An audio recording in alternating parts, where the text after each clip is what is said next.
Johnny's not here, so I'm not sure who I'm supposed to talk to at the beginning.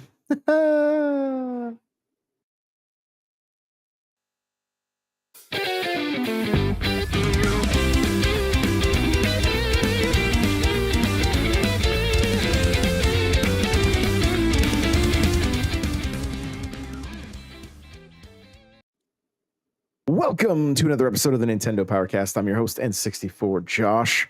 Crawler, what's going on? Hey, how's it going? Crawler coming at you with Wolverine. I can do this. Wolverine's right there. Where I can't point like that.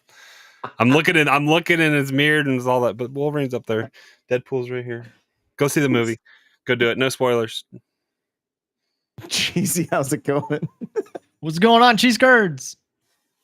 Johnny's at the movie right now. That's why he's not here. So, but yeah, go see it. It's a lot of fun. Try to avoid as many spoilers as you can, guys. Go see it as quickly as possible because it's good. So, before we jump into this thing, Elgato, you guys have been talking about it the beginning of every episode. They just launched 2 new pieces of gear. And so if you have it's the newer Stream Deck that has the dials on it, they sell 2 attachments now that you can either plug your XLR right into the back of it. So it saves a USB spot on your setup, or you can add a whole USB hub to the backside of the Stream Deck. And you can power your laptop through it if you have a laptop. Exactly. Yeah. So it's a pretty they're pretty cool. And they've also done some software updates to that Stream Deck as well. So if you are in the market, n64josh.com/Elgato, and make sure to use coupon code ZZ-N64Josh. They did send me the XLR attachment, and so I will be doing a review on that very, very soon. Before we get too much further, I do want to invite everybody to the Discord, n64josh.com/Discord. Come and chat with us, talk some games. It's always a good time. I'm usually stirring the pot in there as often as possible, and so it's good fun and all. And if you guys want to connect with me on all the places, I'm at N64Josh. Brawler, where can people connect with you? Best spots are TikTok and Twitter. Nightcrawler724. Nightcrawler is without the E. And Cheesy, how about you? You can find me on TikTok, Twitter, Instagram, Communication Error Podcast, CheezyC64, CheezyC64. I also just want to give a shout out to Crawler. Happy birthday, buddy. Sorry we missed it. Thank you. Happy birthday. Indeed. The big 4-0? Not yet. Not yet. Okay. All right. It's slowly creeping. Creeping up on you. I do want to give a shout out to everybody hanging out in chat right now. I see Nady Nay and Cece and Crimpus and Shanna Banana. So anybody else that's just lurking, thank you guys for being here and hanging with us live. We appreciate it. And it's going to be a fun show tonight. We got a handful of things to talk about. A lot of news articles we're gonna dive into. We're even gonna do a little bit of trivia. I have a couple trivia questions we're gonna do. But before we jump into it, is there anything like new and noteworthy? Anything you guys have been playing that is worth mentioning? I'm gonna look up. There was a game from I think it's PM Studios. I'm going to check the eShop real quick, see if I can't find it. But Crawler, anything you've been playing this week? Just shaving down time in NES Nintendo World Championships NES edition. I got my rankings based on the year I was born and also just overall. The mushroom one was my best one. I think I was top 5% for my birth year. But everything else, I was like 20 or 30%, 30th percentile or whatever. But okay. I mean, I feel like the mushroom is what I spent the most time working on. But I'm excited for this week. I think I think I have a really good time on Donkey Kong level 1. I think I have a decent time on. There's another one. I forget what the other challenges were. Johnny's Accords? got a really good time on the Lionel in Zelda. But yeah, the challenges this week are fun. The coins they're pretty good, but like both you and Johnny have faster times than me, so I know I'm going to be I'm sub 2 minutes or 2 seconds. So I mean that's good, but I think they're watching the person that did the mushroom. He like did you watch the video of the person that did it? Yeah, that backwards jump. Well, Yeah. here's the thing. We probably didn't watch the same one. If you notice, if you go back and watch, they change who you see each time. Because everybody that really? ties technically gets first place. Oh. So I went to go I make saw my I video. saw the backwards jump. That's what I saw. So did you see the immediate backwards jump, the little short No, hop? I saw the hesitation jump. It was like a hesitant, it was like a half, and then he just flew backwards or whatever. So depending on which one you saw, because I was making a video of this, right? So I was like, I watched it, went back to it, was going to give my commentary on it, and then I sounded stupid because the first one I watched, when they started, they did a little short hop to get their momentum, and then the backwards hop over to land on the Goomba, hit the mushroom, and then jump up and get the 3.50 or whatever. Mm-hmm. And so I was like, oh, we're seeing different. Everybody that tied for first, you're seeing their replay. It changes each time. So crazy. Yeah. The only one. So I was top 3% on the one on 1-1, and the top time was what 21.11, I believe. And I got 21.16. And literally the backwards jump at the beginning was the only difference that shaved that 0.05 seconds off of the time. So yeah, it was like I had a blast. I've still been having a blast with that game. Cheesy, you finally just jumped into it, right? Yeah. So, I mean, I got it over the weekend because it came out on my birthday. So that's why I wasn't here last week. And then over the weekend, Hannah threw me like a Nintendo, like kind of championship party. Is like that was what the theme was based off of that game. But we had some people over. We played some Mario Party, Mario Kart, some Jackbox games. So it was just a really fun time. But I didn't get around to playing the championship game until like this afternoon. And I've only started playing like the Super Mario Bros. Challenges, and they're tough. Like I mean, if you want, they're very tough for S rank. Those are pretty tough. Yeah, if you want to get S, like they're hard. But I understand why people are liking this game because it's just so addictive. It's fast paced. I mean, I was like worried that I was running out of time because I was going to have to do the podcast here soon. And then it was still like an hour before we even record. But that's just because I was playing it for so long. And then it just resets like that. It's so fast. And like all the challenges are supposed to be. What was that? Did your thumb hurt yet? Yeah, actually, because I'm playing with the Pro controller, and that D-pad is terrible. Mm-hmm. Do you have a SNES controller or an 8-bit do or whatever? Nope.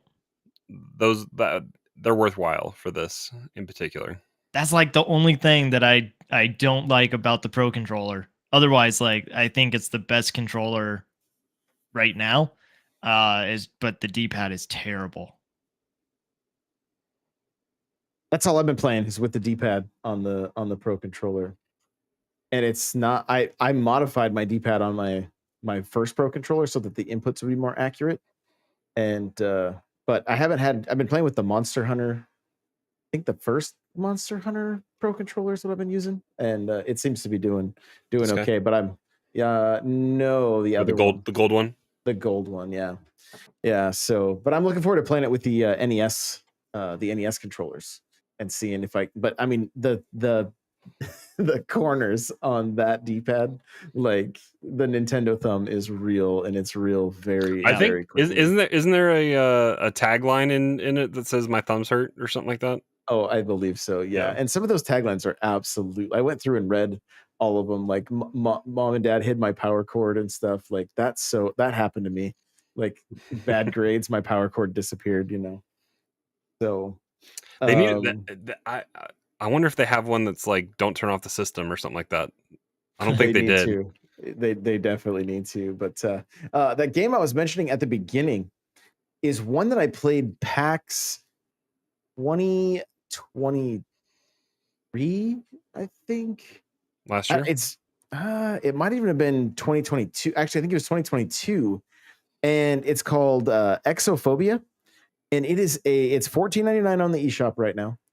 And I haven't picked it up just because I'm going to see if I can get some review codes. But it's a it looks kind of like Doom, like the original Doom.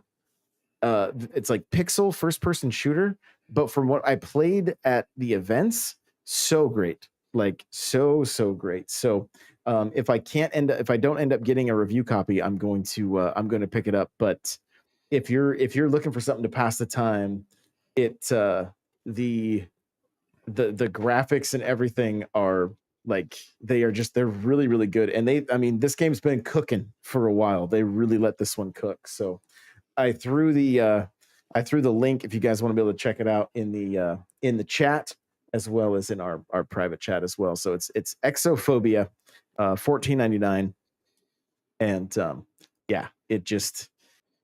it has a fantastic art style, just very very very like first person, but just all pixel graphics, and so worth checking out for sure, especially if you're a fan of first person. It's kind of got the goofy, like you find yourself alone in a human spaceship taken over by hostile alien soldiers. Like it's very much like from the era that it would have come out in. So I do recommend checking that one out. I jumped back into Tears of the Kingdom a little bit. I did a couple shrines. And have you beaten that one yet? No. Okay. No, I've just been taking my time with it, like just doing a few shrines here and there. And I got all my stamina bars are fully there now, and I've got a massive row of hearts. So I'm sure I'm getting closer to where I could like start to Do you know the ending at all? No. Okay. No. All I've right. had nothing spoiled yet, thankfully. Wow, So, that's amazing. Yeah. It's a really good ending. Yeah. That's what I'm anticipating. So yeah, had a really good time jumping back in there. But we're gonna jump into a little trivia. We got to see today the announcement for a Yoshi and Mario Lego set that looks pixelated, right? Mm-hmm. And so I'm gonna give you guys a little bit of trivia and then a little bit of history. So we'll see if you guys get this right. But the question is, when did Yoshi first make an appearance? Is question number one. You guys got any guesses? Is it Yoshi's Cookie? Good guess. It's a good guess. Cheesy? I want to say Super Mario Bros. World. But I don't think that's it, because that seems like that would be too obvious. Mario Kart? You are actually correct. Super Mario World. Super Mario Bros. World? The first. Yeah. Okay, that makes sense. Yeah. Yep. Super Mario World. But Yoshi's Cookie was on NES, and correct. But I don't believe, I'm going to see if I can. Yoshi's Cookie. Trying to find the. Hang on, I can click the link. I had it on Game Boy. I didn't have it on NES, but I had it on Game Boy. Yeah. So they came out in 1992. Oh, really? Yes, even on Game Boy in 92, and NES and Game Boy in 92, Super NES 93. So after the release of so there we go. I got to stump you guys a little bit because I thought the same thing at first. I was like, I think it's Yoshi's Cookie, the cross generational game stuff where they just kept making NES games after SNES was out. Right. Interesting. Yep. Yeah. So a little bit of history right here. Shigeru Miyamoto, the video game designer at Nintendo, credited with inventing the Mario series, had wanted Mario to have a dinosaur companion ever since the first release of Super Mario Brothers. However, Nintendo engineers could not add such a character into the game due to the limitations of the NES. The inspiration for Yoshi can be tracked back further to the Green Dragon Tomagon in the 1984 video game Devil World, which we got Devil World on NSO, right? Which was kind of one of those titles that I don't believe that we had much I don't think we had it in the West here. And so it says both are green lizards that hatch from eggs and can eat enemies with their large mouth, but also emit the same noise when they hatch. During the development of Super Mario Bros. 3, Miyamoto had a number of sketches around his desk, including an image of Mario riding a horse. Takashi Tezuka, a Mario series developer, speculated that Miyamoto's love of horse riding as well as country and Western themes influenced Yoshi's creation. The concept of Mario riding a dinosaur also came from the NES video game Excitebike, which featured people riding motorcycles. So there you go. Well, we just to stay on just to stay on the Yoshi point here, but we could talk the Lego real quick. The moment I saw the Lego, I was like, it looks super rad. What is this orange thing? Right. So we discussed prior to the show starting, and Cheesy, what is the orange thing under Mario's foot? The orange thing that is very out of place is actually Yoshi's arm. Correct.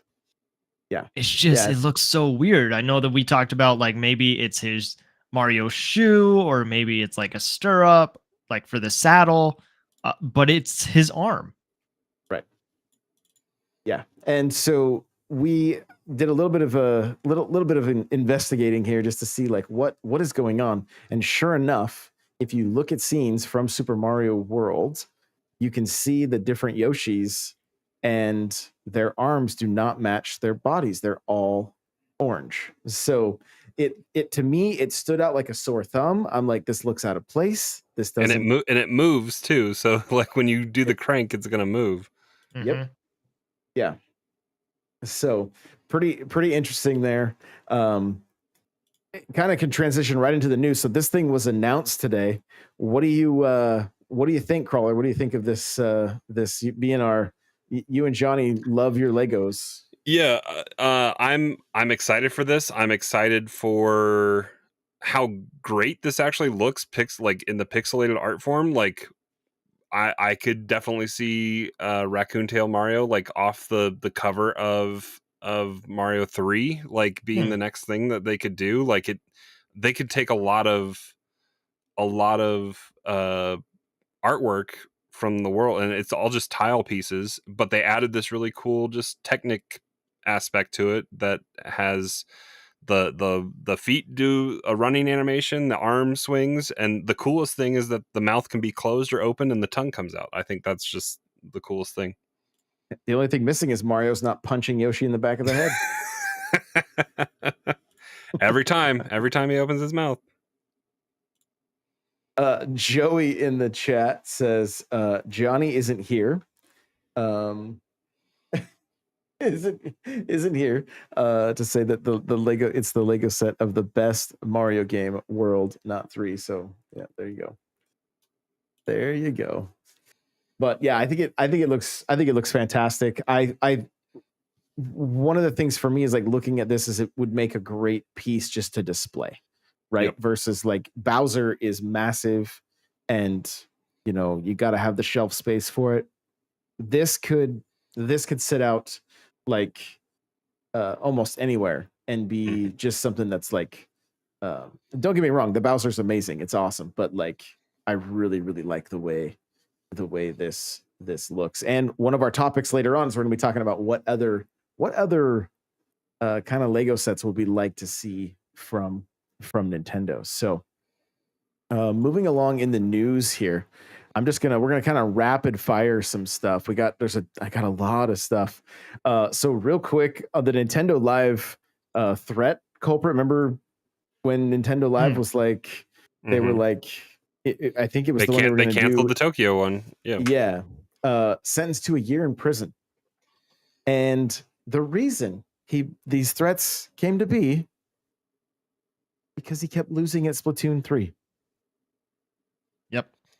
Sore loser, didn't want anybody else to have the competition to prove that they were better than him. Interesting. Yeah. 27-year-old individual admitted to his crimes last month, blaming his increased frustration at losing Splatoon 3 matches. In the 39 threats submitted through Nintendo's official inquiry forms between the 22nd of April and the 29th of November. Like, what?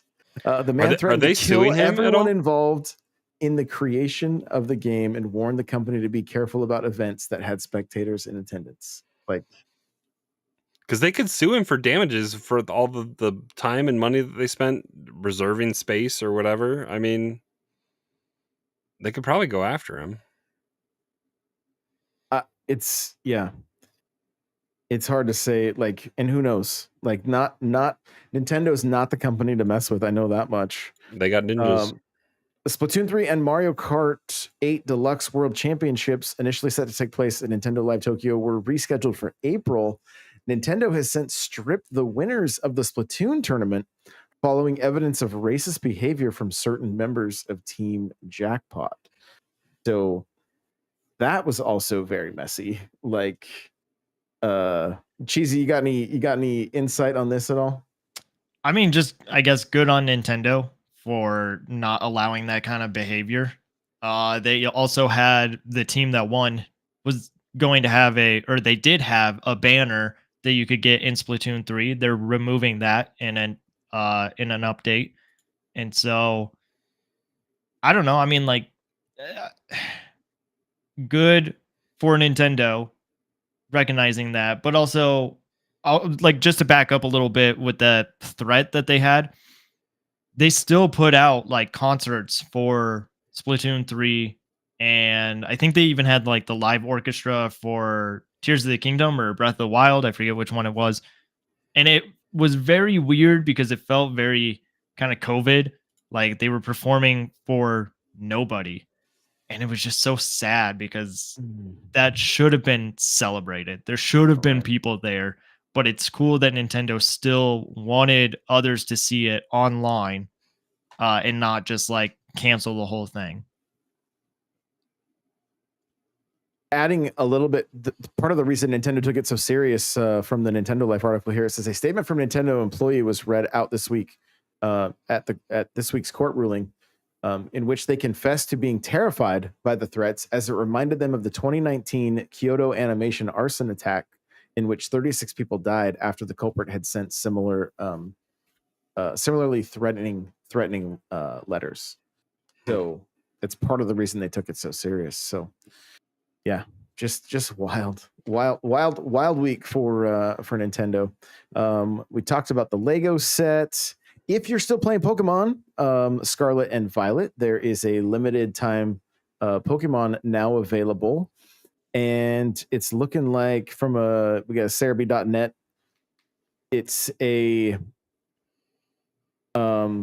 Roy's Pukoko. I don't know if I said the name right, but you got to use a code. You can use code 909 team up 06, and this runs until the 31st of January 2025. So you've got plenty of time. But if you want to get this this special Pokemon, you got to use 909 team up 06. And it looks like this code was made available to the San Diego Comic-Con attendees as well. So little treat from Pokemon there. Zelda's producer says he's really thrilled about their first Lego set. And is this, Crawler, are you picking this one up? It's pretty rich, but eventually, yes, probably. Okay. When you finally get it, which way are you displaying it? Breath of the Wild. And don't say in a box, not Breath built. of the Wild. I like the Breath of the Wild formation just because it's all one platform versus Link's Treehouse being separate, and just kind of I feel like it showcases a little bit better, but it might be worth trying to piece together a few of the extra, like there's websites that you can go source the bricks and maybe piece together enough just to like at least build his treehouse, because you will have the extra. Well, you'll have the figs that represent Ocarina of Time. So finding a way to kind of showcase that as well. Johnny, I think, wants to buy 2. I don't know if he's Gotcha. going to or not. No, I think he's going to, because that's Johnny. Cheesy, if you picked it up, which one would you display? Probably Breath of the Wild. Like, I think it just looks better. And kind of with what Crawler is saying, like, it's all together in one piece. Gotcha. Okay. I would go Ocarina. Would you? Just because I'm like, yeah, I would. Yeah. But it's one of those sets that, like, if I had the space to display it, I'd probably get both of them. Get it twice, just because it's like, it's so iconic. You know what I mean? And we'll talk about it later. We'll talk about more Lego stuff later. But I'm definitely ready for some Mario minifigs. I can tell you that much, especially after seeing Link there. Mm-hmm. The NFTs, as Johnny likes to call them, Nintendo Switch online ads, Nintendo World Championships, NES edition icons. You got Mario swimming, Kirby floating, Link with holding a piece of the Triforce, and Kid Icarus. That's wave 1, and that's going to be until the 31st. Wave 2 is going until the 7th, and you're going to have Link from Link Legend of Zelda 2, the Excite Bike rider, Samus, and Balloon Fight. And then wave 3, and that one ends the 7th. Wave 3 starting the 7th. You're going to get Birdo, Donkey Kong Upside Down, which is pretty funny. It looks like ice climbers hanging from a pterodactyl, and then Mario 3 grabbing the leaf, like he's just about to turn into Raccoon Mario. So pretty cool there if you're collecting the icons here. Oh, and looking at things. So the graphic that I was looking at only showed a handful of how many are in wave 1. So looking at the tweet from NSO, I didn't even know this was an account. Icons NSO. So there you go. If you guys want to know exactly which icons are coming out, I love that. That's great. So wave 1 has it has a lot more. It has quite a few more. Mario grabbing a mushroom, Peach pulling up a radish, the rocket from Mario 2, Mario 3, Mario grabbing a mushroom, a hammer bro. Like, yeah, it's a pretty extensive way. It looks like there's going to be a lot of these things for each wave. So if that's start playing some Fire Emblem Heroes. Fire Emblem. Yep. Yeah. The main news article that kind of really grabbed my attention is the Pokemon Company banked $10.8 billion in retail sales last year. And is this everything? One of the top 10 global licensors. So this is plushes, cards, games. Yeah, so the article here says the company has plenty of huge moneymakers from video games to trading cards. We now get to look at how it ranked alongside other companies over the past year, courtesy of License Global's latest retail report. And so, yeah, like you guys were saying, it's got to be basically everything. Walt Disney, number 1 at 62 billion. Authentic Brands Group at 28. Dotdash, Meredith, Warner Brothers at 4, Hasbro at 5, NBC Universal at 6, and the Pokemon Company at number 7. So Blue Star Alliance, Mattel, and WHP Global were the top 10 there. So Pokemon raking in the dough. That is for sure. I mean, it's just it's wild, right? Shout out to PAX. It's why I've bought some Pokemon cards here and there. I've got, like, I don't even really collect that stuff, but I've spent money on Pokemon stuff. Yeah, yep. I think it's gotten to a point where there's so many Pokemon that, like, I'm surprised that creature is a Pokemon, and it's not just like garbage as a Pokemon. Yeah, Trubbish. that one I do know because I just think it's great. But Crawler, have you been to a King Supers lately? Yeah, Like I don't know. that's yeah. We You have have the we have a Pokemon Center vending yeah machine there. yeah we have a Pokemon kiosk in our grocery stores, and it's just wild to me because like it's cards that like cost $200, you know, like a big pack, or you can get just like a pack of 10, but they have them in our local grocery store. They're safer in there though because they're not being ripped off the shelf Yeah, and true. fought over by 40-year-old men. So you gotta wait through a vending machine process to get them. Speaking of vending machine process, have you guys seen the keychains that Nintendo is has put out at the Nintendo Japan, the store at Nintendo Japan? They're basically are like little fidget. Oh yeah. I did see a tweet about that. Yeah. I want to get one or two. They've got like all of you've got, well, not all the controllers, but you've got the Famicom and the NES were the first ones, and that's 3 pieces each that make up the full controller. And then you've got like the SNES. Super Famicom, which is just the buttons, and then you have like the 64, which is the stick, and then one that's the buttons, and then the GameCube is another just one. C stick. There's a just C stick one, and then buttons. there's A, B, X, and Y. Yep.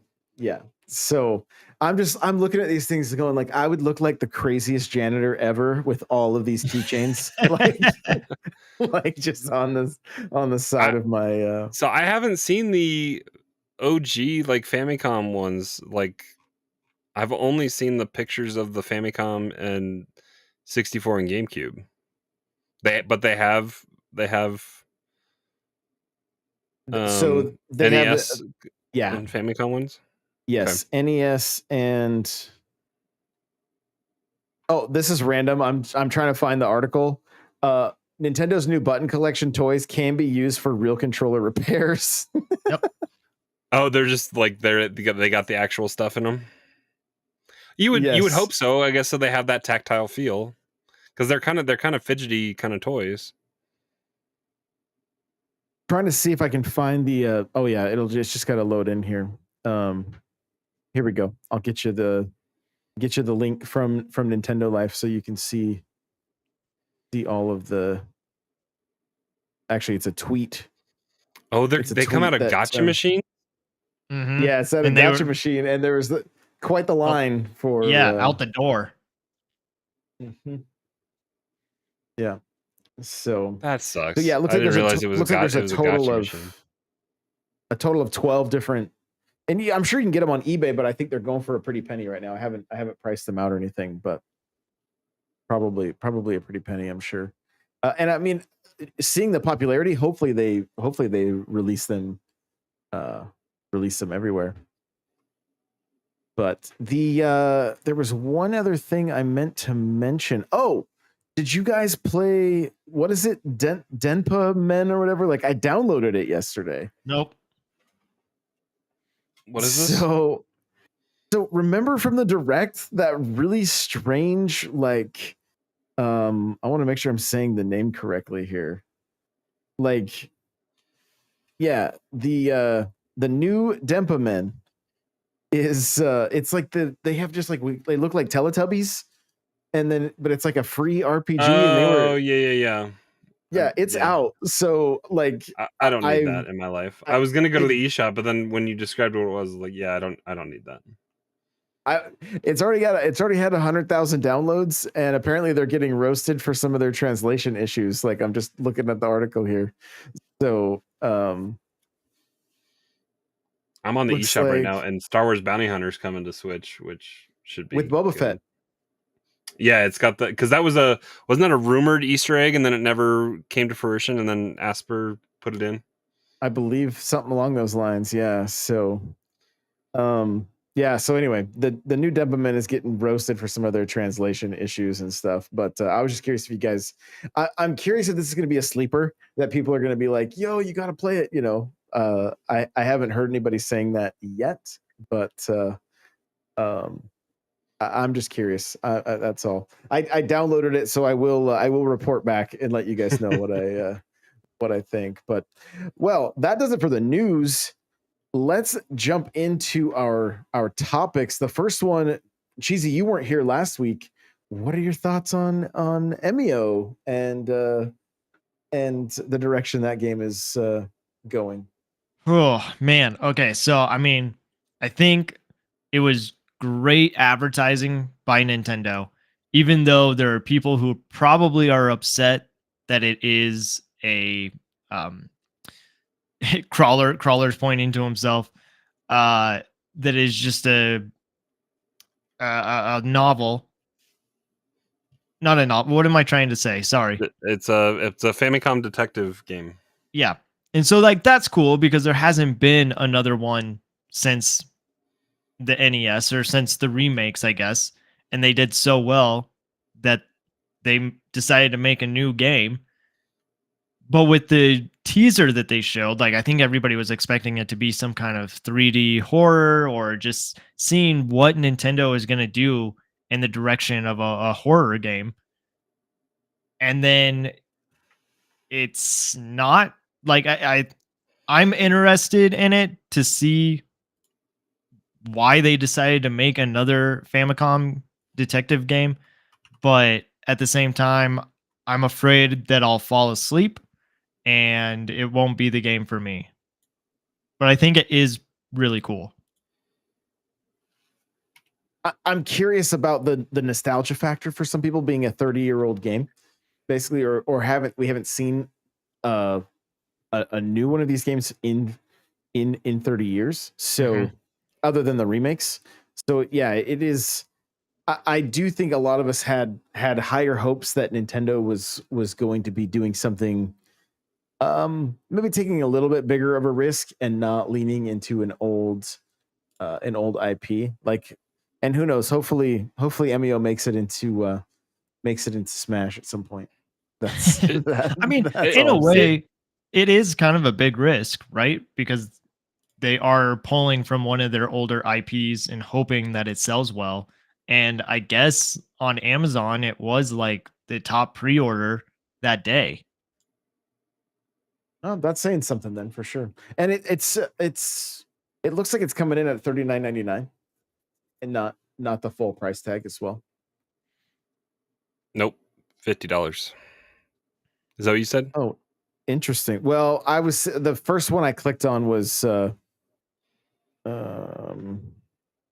I think this is giving me it's giving me pounds, so it was $39.99 in pounds.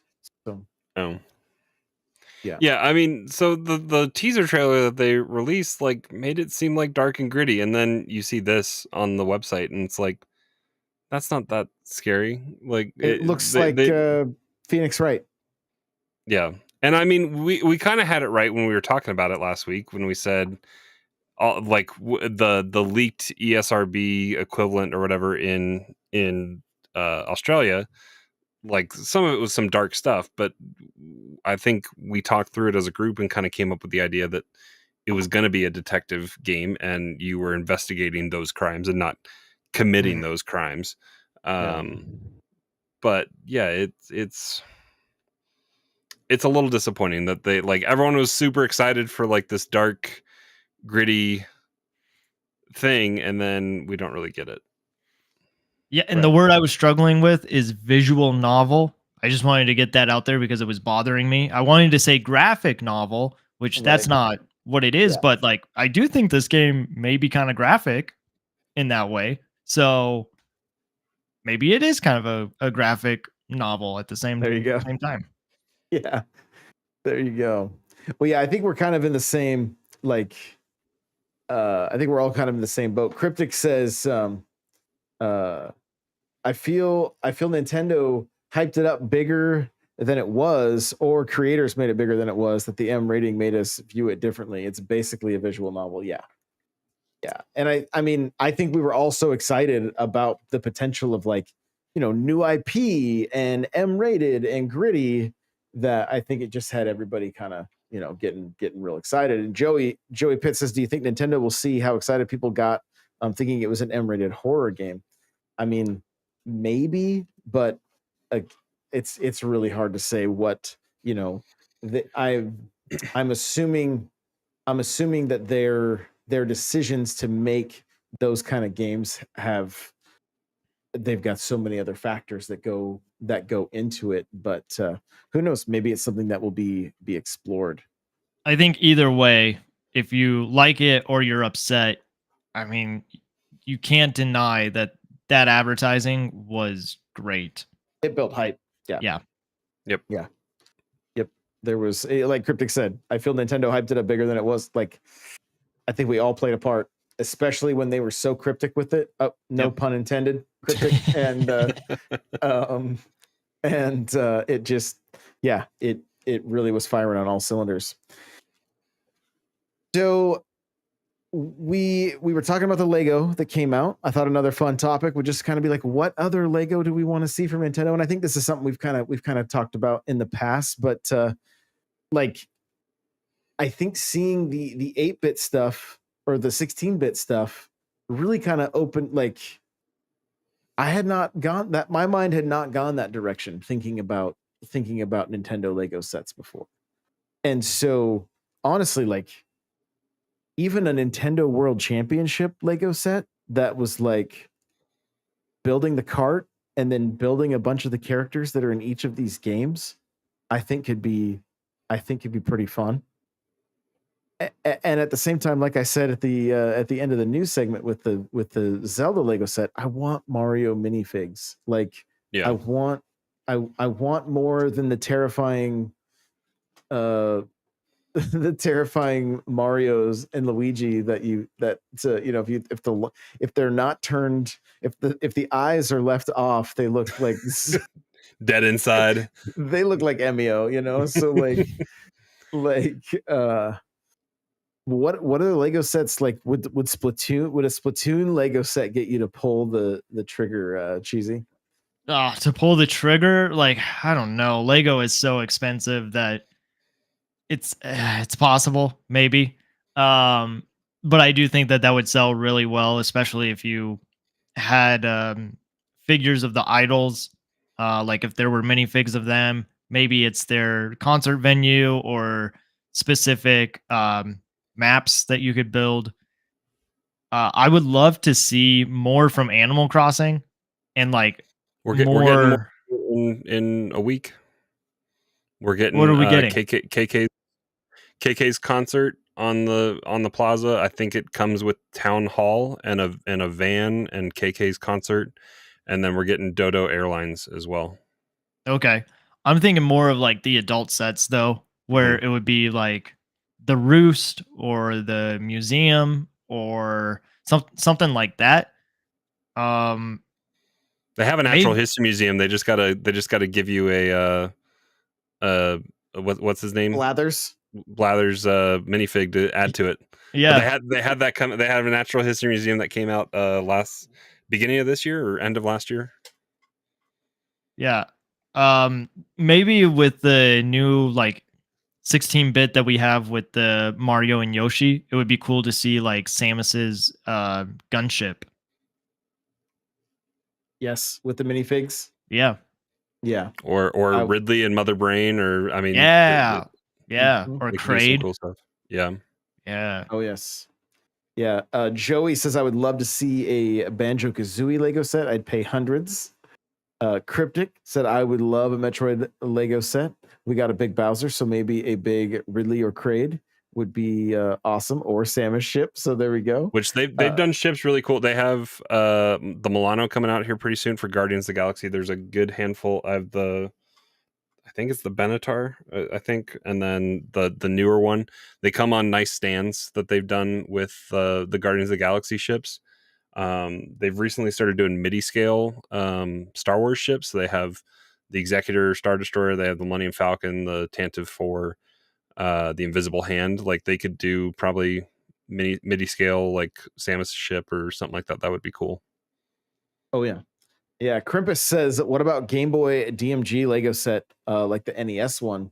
And I'll piggyback on that a little bit and say, like, what if we saw the whole Game Boy like a whole Game Boy line, where you could build each and have cool stands for them so that they could be displayed.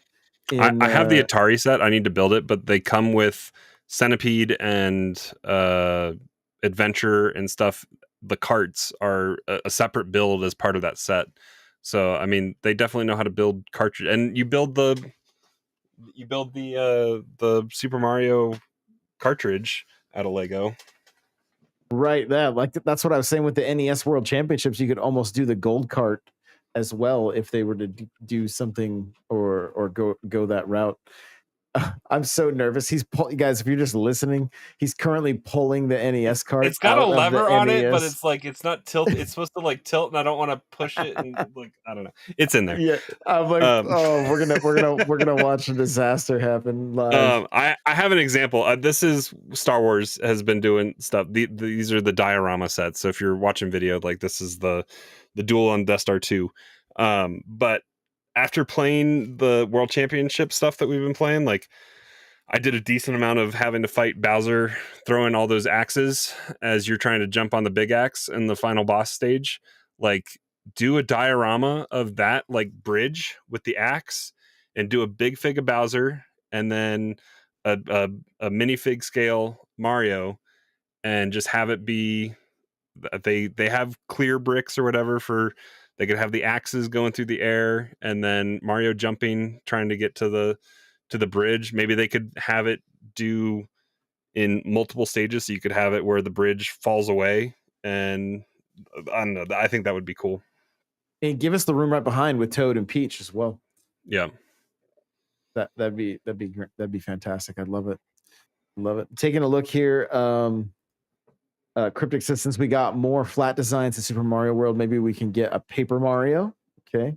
Joey Pitt says maybe a Smash Bros. Line characters and stage builders. That'd be interesting. Here we go. We know. Cryptic says we all know we want Fire Emblem Lego with sword characters. Yes, absolutely. Just people would love that just as much as they love all those characters in Smash. So, well, moving on from the Lego here. Capcom had their shareholders meeting, and one of the main games of topic was Mega Man.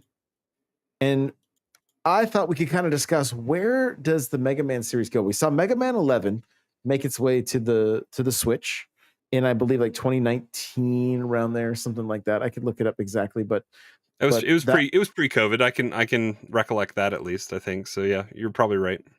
Yeah, so, but how does this series evolve? Right? Like Cheesy, being the youngest one here, how much of Mega Man have you played? None. I'm afraid to admit that, but yeah, when you brought up this topic, or I saw it on our doc that we were going to be talking about it, I've not played any Mega Man, and so I don't know if that is just a me thing or if it speaks more towards the brand. And is it like a Mario game? Is it like a Metroid game? Because I know he has like his arm cannon. But it's kind of more like it's like a Kirby, choose your own right? adventure side scroller kind of. And when I mean like Kirby, I'm not saying that it's easy, but like you do take on different abilities. Mm-hmm. Correct. Yeah, and I mean, you've got at least on NSO, I believe the Game Boy games made their way over to. I can double check. I think they did. I'm pretty sure a collection came over. That's where I played most of my Mega Man up until X on Super Nintendo. That's where I fell in love with Mega Man, honestly. Like, okay. And so the way it is you side scroll through a level, you get to a boss, you beat said boss, and then his power makes it easy to, like, it's almost like Pokemon at that point. Like, fire beats water, water beats, or water beats fire, so on and so forth. I'm not going to go down. I need a cheat sheet for all that stuff, but that's how Mega Man plays, where it's like, okay, once you beat this boss, then you want to go this one next, and then this boss's power gives you, and then you can switch between those powers as you're playing the game. So you can get, like, you don't just have your main blaster any longer. Yeah, 1 through 5 is on Game Boy, NSO. Yeah, Yeah. So I Okay. mean, check them out and just Yeah. see, like, give it a go. Even if you have to look up, play it at first. The see if order you to play them. Yeah. But yeah, you may want to just have a good understanding of the bosses or whatever the case may be. But yeah, it's for the most part, it's a linear. It's not really a Metroidvania. It's more like get to the end of the level, fight the boss, and then great formula for the 80s, Mhm. 90s. And you got a code too, so you couldn't save your game, so you got a code to input to come back to it. It was just pre-generated codes that had the certain robot bosses defeated, and you would just be able to input it and come back to where you were. So you didn't have to leave your NES just sitting on the whole time. They'd have to leave the power on. The other thing with X is there was you could get a Ryu from Street Fighter. You could get his fireball. Huh. So you could That's cool. throw the Hadouken or whatever in game. Fun fact: I got to the end of Mega Man X multiple times. Could never beat. I don't want to say his name now because it sounds like brain rot, but his name was Sigma, and so he was so incredibly tough. Like I should probably bust out one of my collections and see if I can see if I could beat him now, because it was a rough go. And these Yeah, I have Mega the Man games have value. Like the older games, like regular, like I think Mega Man 8 on Super Nintendo, very, very valuable game. Mega Man X3, I think, also holds its value very well. Yeah, I have the collections. I don't think I have the X collections. I have the 1 and 2 collections, which are separate cards. But I want to get X. I haven't really played a lot of X, and then Mega Man was always just something I played at friends' houses. I never really had that much of a an attachment to or a fondness for. I mean, it was they are challenging. It's challenging platforming, and so it's a challenge just to get to the boss room, and then from there the bosses can sometimes be kind of challenging, especially like the wind. Like you're fighting, like think Celeste and all that wind that you're fighting platforming. Like there's some of that with Mega Man. There's it's a fun challenge. It definitely kind of is a good showcase of what 80s video game, like mid to late 80s video games was like. Well, so like I always knew of Mega Man, but I think like the one time that it like really hit with me was when they announced him as a character for Super Smash Brothers Wii U, and that trailer is so good, and that's kind of what it shows you in a way of like, this is Mega Man, this is all of like his power ups, this is how you play. And again, I haven't played any of them, but was Mega Man really like a thing at that time? Like, were they still putting out Mega Man games during like the Wii U era? So Mega Man 9 came out in 2008. Mega Man 10 came out in 2010. Okay. And then Mega Man 11 was 2018. Okay. So, and there was a Street Fighter cross Mega Man. So, Okay. which it looks like it was just PC in 2012. There's a Mega Man soccer game that was on the Super Nintendo. I like Cryptic says it's almost like a puzzle game, Dark Souls light before Souls like were a thing. That sounds pretty cool. Yeah. Yeah. Oh, if you're watching the YouTube stream right now, this trailer is so good. It's so iconic. Watching Mega Man show up in Smash. Yeah. Yes. Yeah, and so I'm just kind of looking through. It looks like there's a lot of collections. I don't know. I'm trying to see if I want to see how many, like, has this game gone in very many directions outside of being side scrolling. Chat, you guys can help me out as well. Battle Network. Yeah, and I'm looking at. Well, I don't know if it's. So it looks like it did come out. Mega Man 64.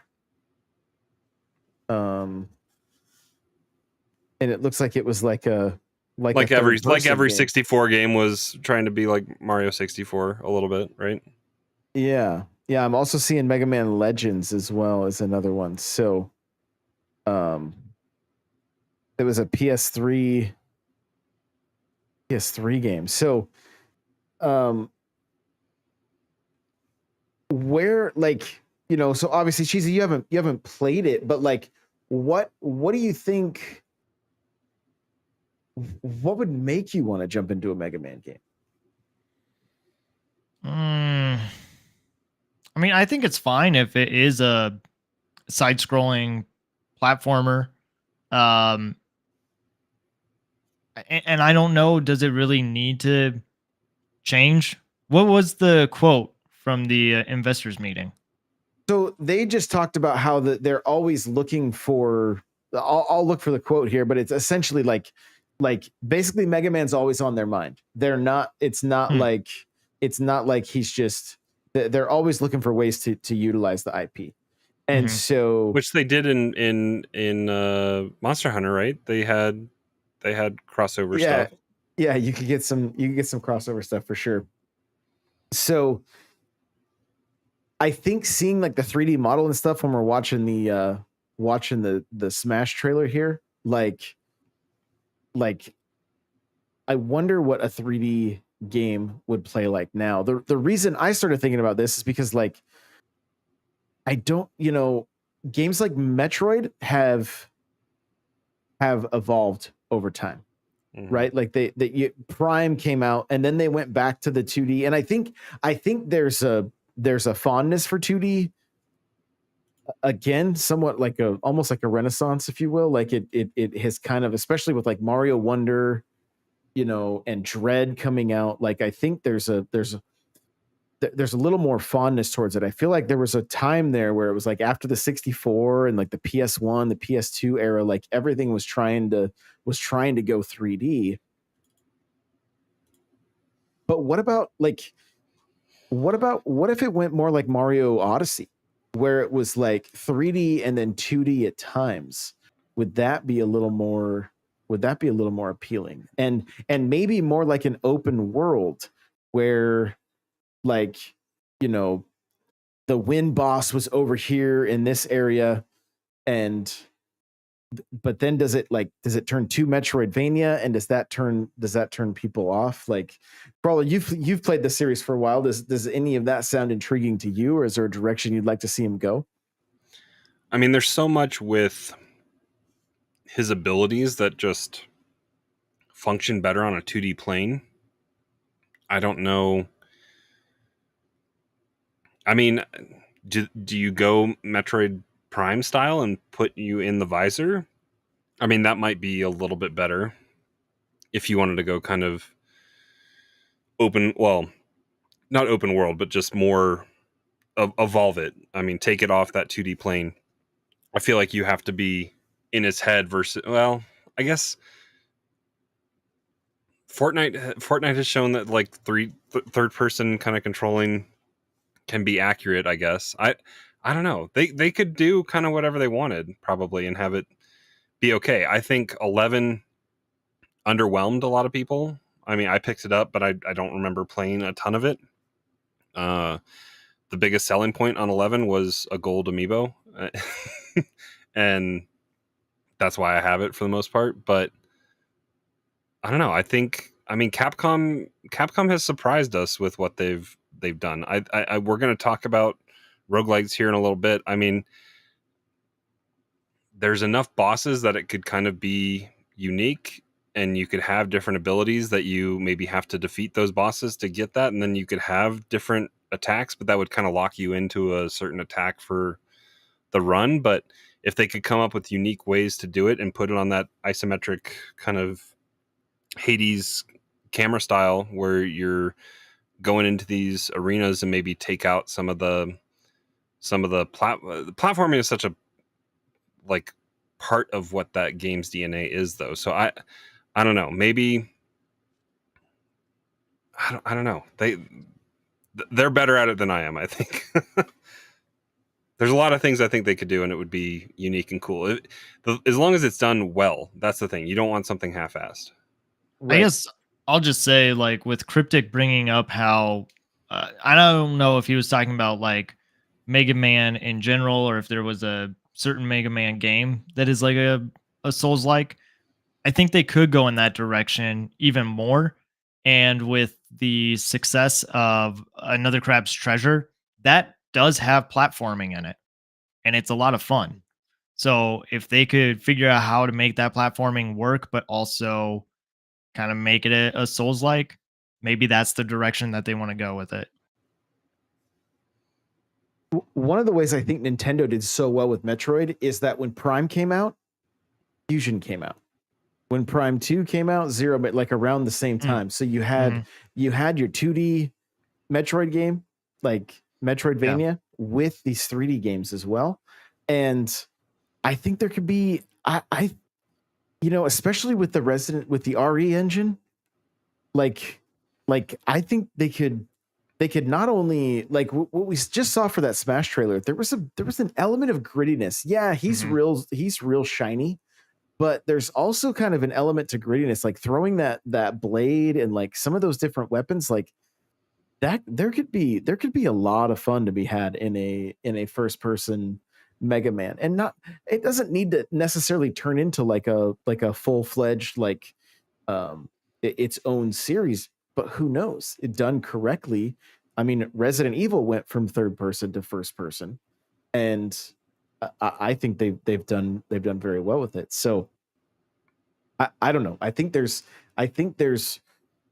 it feels like a series that is ready to evolve.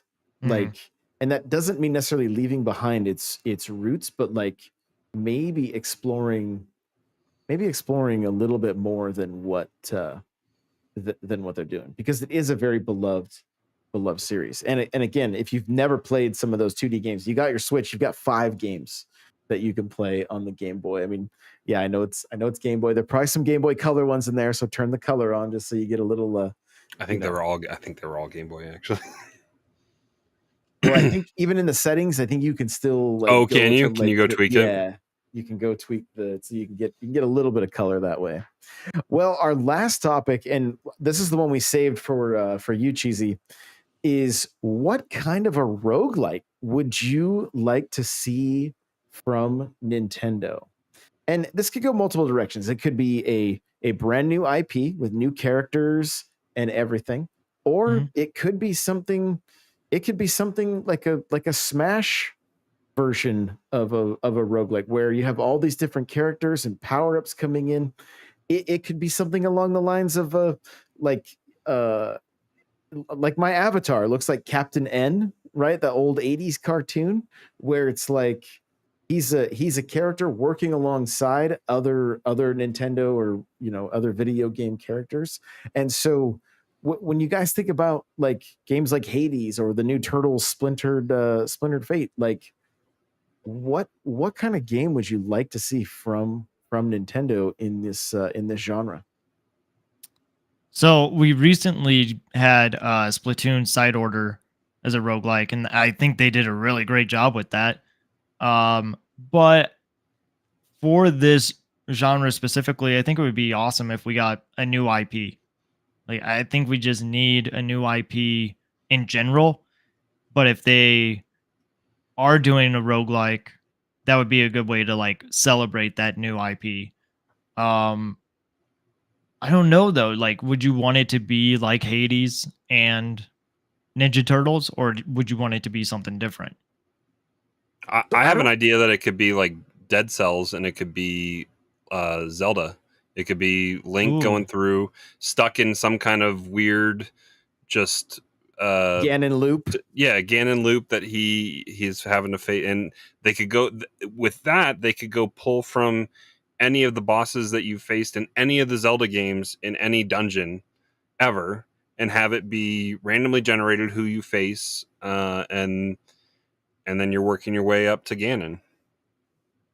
And then you can get different weapons to accompany you. So you can unlock the hook shot, you can unlock the boomerang, you can unlock bombs, and you can unlock the bow and arrow, and you can have, if you keep your health full, then you can have the magic blade come out with the master sword. And I think that would be really cool. It's funny you mentioned Dead Cells, because that's one of the ones that I've probably spent the most time with. And so that's what gets me thinking, like a character, like essentially a new IP or a new character anyway, like something like Captain N, where he like has the zapper, right? Like that's his starting weapon. But he can get the master sword, and he can get the buster cannon from, or not the buster cannon, but Samus's arm cannon, or right, or Fire Flower and the star from Splatoon Mario, Splatoon guns. Like, there you go. You're welcome, Nintendo.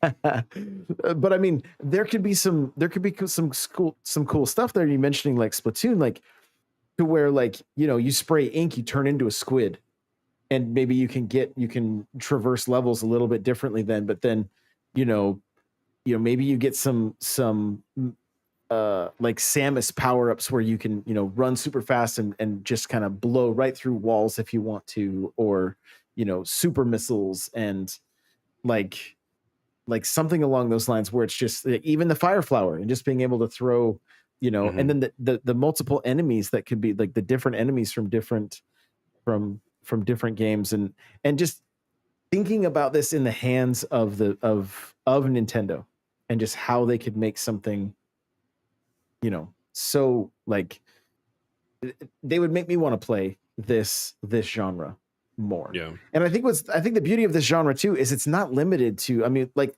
Cheesy said, we did it in Splatoon. You know, it's not limited to just a side scroller. Yep. Like there's so many different ways to do it. And I mean, looking at the Turtles, we got multiplayer involved as well. So, yeah, which we need to try out still. We haven't done that. Right. Not Nintendo, but in the vein of like Hades style, where you get to pick a different weapon and then go out and go room to room, making your way to a couple bosses. Capcom could do something really cool with Monster Hunter. They have enough weapons. They all kind of play differently. You could have your ranged attacks, which they have in Hades. You could have up in your face kind of brawler type stuff. They could even have the weird one. Don't they have like a musical thing in Monster Hunter? Yeah. You like play it to sleep or something like that. So I mean, they could do something pretty cool, and they could just have smaller monsters, like some of the less kind of alpha kind of predators, as kind of just your room to room kind of cannon fodder that you're defeating on your way to some of those, your Rathaloses and your other kind of big Monster Hunter monsters. Yeah, and I mean, even hearing that, it just makes me think like a Metroid roguelike as well, where you're just leveling up, and but like take it further than what Dread did, even, you know, like have Samus turning into like basically just this, almost like the Hulk Buster, like just, you know, just an absolute brute, just tearing through some of the stages and the bosses and everything. I think I don't know. I would just love to see the direction that they would take something like this, with some, you know, either with brand new IP that kind of incorporates some of their other IP, or just, you know, like maybe, you know, look at the Dead Cells team. They're doing Castlevania. They're doing, you know, throw Metroid at them and say, here, like go ahead and do this. We saw, you know, the what was it, that rhythm game that Cadence of Hyrule. Yeah, Cadence of Hyrule, and like keep doing that kind of stuff. Like keep doing that kind of stuff where we can see even if it's just Nintendo IP in some of these other genres, that like it fills space and helps us kill time waiting for the next big drop. So I mean, you don't need this, but one of the things that I really loved about Hades is the voice acting and the writing. And Nintendo's writing is not always great, but then they like rarely have voice acting. And so thinking about all their different IPs, I'm not really sure what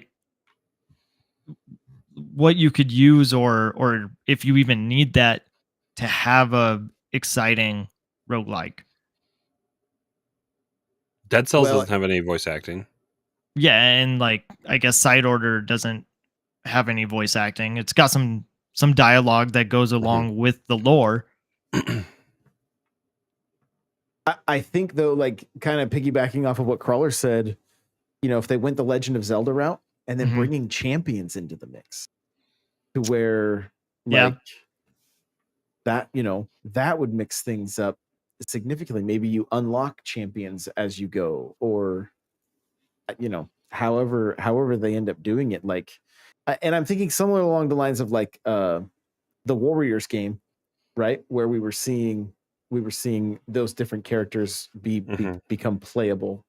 Like, and part of this comes from like ever since Overwatch came out, I always wanted to see a 2D side-scrolling platformer with Tracer and that rewind ability and the way she could speed across like different like jumps and platforms and that kind of stuff. Like it makes me like when we talked about at the beginning of this segment, like I would love to see a Splatoon game, like just to see the different weapons, like a Metroidvania Splatoon game where like traversing that world by being able to go up a wall with ink, but maybe only certain ink, like how they would just Nintendo-fy it, right? To where it was like it's tricky though, right? Because you don't want a Hey Pikmin situation.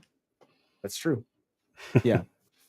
Yeah, for sure. Yeah, you don't it's got to be done. It's got to be done very well. But yeah, I don't know. Just kind of a fun a fun topic nonetheless, just to see if we'll even like, who knows what we'll see from Nintendo in the next couple of years with the launch of the new system, and this genre doesn't seem to be going anywhere. It's also, I think, probably a game they could throw on NSO if it was done by a smaller team, just to make that value prop a little bit better as well. So we'll just have to see. But I just want to say, hey, thanks guys so much for being here with us live. Thank you for listening after the fact. We appreciate every single one of you so very much. Make sure to tweet at Johnny Bo and let him know that he was missed. And unless Cheesy says not to, then don't do it. But no, I mean, he's too famous to be here, so. Well, there you go. There you go. All right. Well, we appreciate you guys, and we will see you in the next one. Bye, everybody.